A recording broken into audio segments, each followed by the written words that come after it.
Уа, адамзат, мені көк күшік кезінде еркіндігінен айырған өздерің емес пе? Итмұрынды қалың жыныс менің тұрағым, мекенім еді. Табиғат заңына қайшы келіп, мені ауыл тұрғыны еттіңдер. Жып-жылы үнімнен айырдыңдар.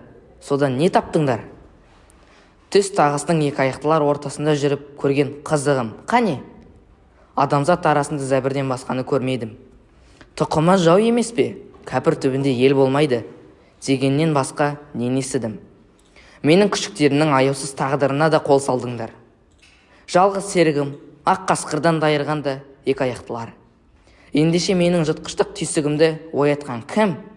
Мені қалайша жазғырасыңдар? Құрмаштың обалын кімнен көресіңдер? Ал менің бар кінәм табиғатымнан бойымда бар тағылығым шығар. Ақ қасқамен шайқас кезіндегі жуан қамшының сабы мен қара пышақтың иесі де адамзат. Ендеше өмірдің тепе-теңдігіне не шара бар?